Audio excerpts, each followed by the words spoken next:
हरे कृष्णा, राधे राधे। हम सभी साधक श्री चैतन्य महाप्रभु की चरितावली श्रवण कर रहे हैं। प्रसंग है श्री कृष्ण चैतन्य। जिस पुराण पुरुष ने जीवों को अपनी अहेतु की भक्ति और वैराग्य विद्या आदि सिखाने के निमित्त श्री कृष्ण चैतन्य नाम वाला शरीर धारण किया है, उन कृपा के सागर श्री चैतन्य देव की हम शरण में जाते हैं। संन्यास के मानी है अग्निमय जीवन। पिछले जीवन को सभी बातों को ज्ञानाग्नि में जलाकर स्वयं अग्नि में बन जाना, यही इस महान व्रत का आदर्श है। संसार की एकदम उपेक्षा कर दो, जीवन मात्र में मैत्री के भाव रखो और संपूर्ण संसारी संबंधों और परिग्रहों का परित्याग करके भगवान नाम निष्ठ होकर वैराग्य राग रसिक बन जाओ। संसारी सभी बातों को हृदय से निकाल कर फेंक दो। सत्व गुण के स्वरूप सफ़ेद वस्त्रों का भी परित्याग कर दो और रज तम सत्व से भी ऊपर उठकर त्रिगुणातीत बनकर महान सत्व में सदा स्थिर रहो। इसलिए सन्यासी के वस्त्र अग्निवर्ण के होते हैं, क्योंकि उसने जीवित रहने पर भी यह शरीर अग्नि को सौंप दिया है। वह नारायण के अतिरिक्त किसी दूसरे को देखता ही नहीं है, इसलिए सन्यास के समय पूर्वाश्रम के नाम को भी त्याग देते हैं और गुरुदत्त महाप्रकाश रूपी नवीन नाम से इस शरीर का संकेत करते हैं। वास्तव में तो सन्यासी नाम रूप से रहित ही बन जाता है। महाप्रभु का शौर कर्म समाप्त हुआ, अब वे शिखा सूत्रहीन हो गए। शौर हो जाने के पश्चात प्रभु ने सुरसरी के शीतल जल में घुसकर स्नान किया और वस्त्र बदले हुए वे वेदी के समीप आ गए। हाथ जोड़े हुए अति दीन भाव से वे भारती जी के सम्मुख बैठ गए। भारती जी ने विजयावन आदि सभी संन्यासोचित कर्म कराकर प्रभु को मंत्र दीक्षा देने का विचार किया। हाथ जोड़े हुए विनीत भाव से प्रभु ने संन्यास मंत्र ग्रहण करने की जिज्ञासा की। भारती जी ने इन्हें अपने समीप बैठ जाने के लिए कहा। गुरुदेव की आज्ञा अनुसार प्रभु उनके समीप बैठ गए। मंत्र देने में भारती जी का कुछ आगा पीछा सा करने लगे।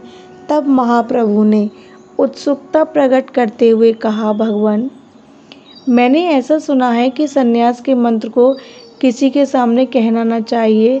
भारती जी ने कहा, हाँ, संन्यास मंत्र को शास्त्रों में परम गोप्य बताया गया है। गुरुजनों के अतिरिक्त उसे हर किसी के सामने प्रकाशित नहीं करते हैं। यह सुनकर प्रभु ने कहा, मुझे आपसे एक बात निवेदन करनी है, किंतु वह गुप्त बात है, कान में ही कह सकूँगा। भारती जी ने अपना दायां कान प्रभु की ओर बढ़ाते हुए कहा, हाँ हाँ, जरूर कहो, कौन सी बात है। प्रभु अपना मुख भारती जी के कान के समीप ले गए और धीरे धीरे कहने लगे, एक दिन मैंने स्वप्न में एक ब्राह्मण को देखा था। वह भी सन्यासी ही थे और उनका रूप रंग आपसे बहुत कुछ मिलता जुलता था। स्वप्न में ही उन्होंने मुझे सन्यासी बनने का आदेश दिया और स्वयं उन्होंने मेरे कान में सन्यास मंत्र दिया। वह मंत्र मुझे अभी तक ज्यों का त्यों याद है। आप उसे पहले सुन लें कि वह गलत है या ठीक है। यह कहकर प्रभु ने भारती जी के कान में वही स्वप्न में प्राप्त मंत्र पढ़ दिया, मानो उन्होंने प्रकारांतर से भारती जी को पहले स्वयं अपना शिष्य बना लिया हो। प्रभु ने मुख से यथावत शुद्ध संन्यास मंत्र को सुनकर भारती जी का कुछ आश्चर्य सा प्रकट करते हुए प्रेम में गद्गद कंठ से कहने लगे, जब तुम्हें श्री कृष्ण प्रेम प्राप्त है, तब फिर तुम्हारे लिए अगम्य विषय ही कौन सा रह जाता है। कृष्ण प्रेम ही तो सार है। जब तक पूजा पाठ, वानप्रस्थ, संन्यास्त आदि धर्म सभी उसी की प्राप्ति के लिए होते हैं, जिसे कृष्ण प्रेम की प्राप्ति हो चुकी। उसके लिए मंत्र ग्रहण करना, दीक्षा आदि लेना केवल लोक शिक्षणार्थ है। तुम तो मर्यादा रक्षा के लिए संन्यास ले रहे हो, इस बात को मैं खूब जानता हूँ। कृष्ण कीर्तन तो तुम घर में भी रहकर कर सकते थे, किंतु यह दिखाने के लिए कि गृहस्थ में रहते हुए लौकिक तथा वैदिक कर्मों को, जिसका कि वेद शास्त्रों में गृहस्थी के लिए विधान बताया गया है, अवश्य ही करते रहना चाहिए। तुम्हारे द्वारा अब वे स्मृतियों में कहे हुए धर्म नहीं हो सकते, इसलिए तुम संन्यास धर्म का अनुसरण कर रहे हो। जब तक ज्ञान में पूर्ण निष्ठा न हो, जब तक भगवत गुणों में भली भांति रति न हो, तब तक स्मृतियों में ऋषियों के बताए हुए धर्मों का अवश्य ही पालन करते रहना चाहिए।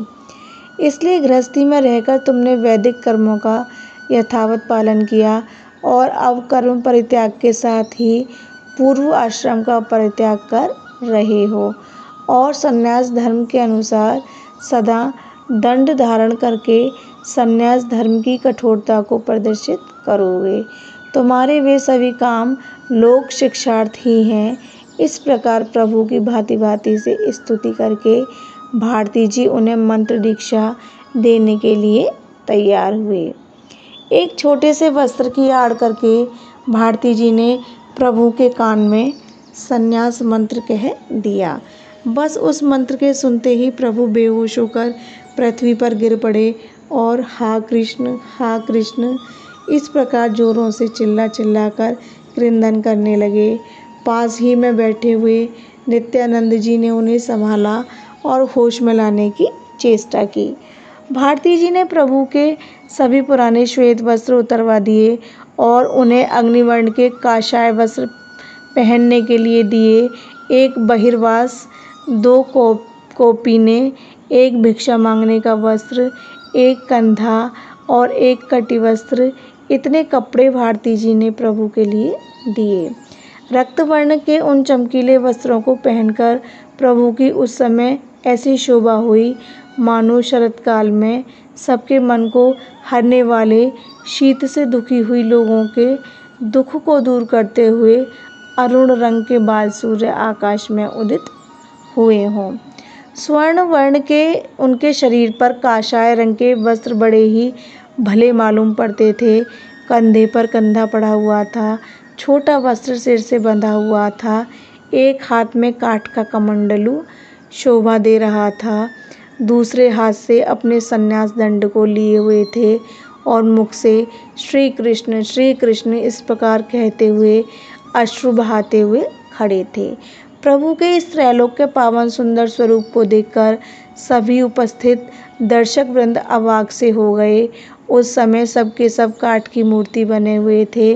प्रभु के अद्भुत रूप लावण्य श्री विग्रह को देखकर सबका मन अपने आप ही प्रेमानंद में विभोर होकर नृत्य कर रहा था। सभी की आंखों से प्रेम के अश्रु निकल रहे थे। प्रभु कुछ थोड़े झुककर खड़े हुए थे। भारती जी सामने ही एक उच्चासन पर स्थिर भाव से गंभीरतापूर्वक बैठे हुए थे। उस समय यदि कोई जोरों से सांसें भी लेता तो वह भी सुनाई पड़ता, मानो उस समय पक्षियों ने भी बोलना बंद कर दिया हो और पवन भी रुककर प्रभु की अद्भुत शोभा के वशीभूत होकर उनके रूप लावण्य रूपी रस का पान कर रहा हो। उस समय भारती जी महाप्रभु के संन्यास के नाम के संबंध में सोच रहे थे। वे प्रभु की प्रकृति के अनुसार अपने परम प्रिय शिष्य का सार्थक नाम रखना चाहते थे। उन्हें कोई सुंदर सा नाम सूझता ही नहीं था। उसी समय मानो साक्षात सरस्वती देवी ने उन्हें उनके इस काम में सहायता दी। सरस्वती ने उन्हें सुझाया कि इनको श्री कृष्ण भक्ति विहीन जीवों को चैतन्यता प्रदान की है। जिस जीवन में श्री कृष्ण भक्ति नहीं वह जीवन अचेतन है। इन्होंने भगवान नाम द्वारा अचेतन प्राणियों को चेतन बनाया है, अतः इनका नाम श्री कृष्ण चैतन्य भारती ठीक रहेगा। भारती जी को बड़ी प्रसन्नता हुई। वे उस नीरवता को भंग करते हुए सब लोगों को सुनाकर कहने लगे, इन्होंने श्री कृष्ण के सुमधुर नामों द्वारा लोगों में चैतन्यता का संचार किया है और आगे भी करेंगे, अतः आज से इनका नाम श्री कृष्ण चैतन्य हुआ। भारती हमारी गुरु परंपरा की संज्ञा है, अतः सन्यासियों में ये दंडी स्वामी श्री कृष्ण चैतन्य भारती कहे जाएंगे। इतना सुनते ही प्रभु भावावेश में आकर यह कहते हुए कि मैं तो अपने प्यारे श्री कृष्ण से मिलने के लिए वृंदावन जाऊंगा, दूसरी ओर भागने लगे। उस समय भागने के कारण हिलता हुआ काषाय वस्त्र की ध्वजा वाला दंड और काले रंग का कमंडलू प्रभु के हाथों में बड़ा ही भला मालूम पड़ता था। प्रभु जोरों से हरि हरि पुकारते हुए भागने लगे। यह देखकर बहुत से लोगों ने आगे जाकर प्रभु का मार्ग रोक दिया। सामने अपने रास्ते में लोगों को खड़ा हुआ देखकर प्रभु रोते रोते कहने लगे, भाइयों, तुम मुझे श्री वृंदावन का रास्ता बता दो। मैं अपने प्यारे श्री कृष्ण के दर्शनों के लिए बहुत ही अधिक व्याकुल हो रहा हूँ। मुझे जब तक श्री कृष्ण के दर्शन न होंगे तब तक शांति नहीं मिलेगी। तुम सभी भाई मेरा रास्ता छोड़ दो और मुझे ऐसा आशीर्वाद दो कि मैं अपने प्राण प्यारे प्रियतम को पा सकूं। नित्यानंद जी ने कहा, प्रभु आप पहले अपने पूज्य गुरुदेव के चरणों में प्रणाम तो कराइए, फिर वे जिस प्रकार की आज्ञा करें वही कीजिएगा। बिना गुरु की आज्ञा लिए कहीं जाना ठीक नहीं है। इतना सुनते ही प्रभु कुछ सोचने लगे और बिना ही कुछ उत्तर दिए चुपचाप आश्रम की ओर लौट पड़े और सब लोग प्रभु के पीछे पीछे चले। आश्रम में पहुंचकर प्रभु ने दंडी सन्यासी की विधि के अनुसार अपने गुरुदेव के चरणों में साष्टांग प्रणाम किया और भारती महाराज का आदेश पाकर उन्होंने उस रात्रि में वही गुरु सेवा करते हुए निवास किया। संकीर्तन का रंग आज कल से भी बढ़कर रहा। इस प्रकार प्रभु संन्यास ग्रहण करके लोक शिक्षा के निमित्त गुरु सेवा के महात्म्य दिखाने लगे। प्रभु की वह रात्रि भी श्री कृष्ण कीर्तन और भगवत चरित्रों के चिंतन में व्यतीत हुई। हरे कृष्णा, राधे राधे।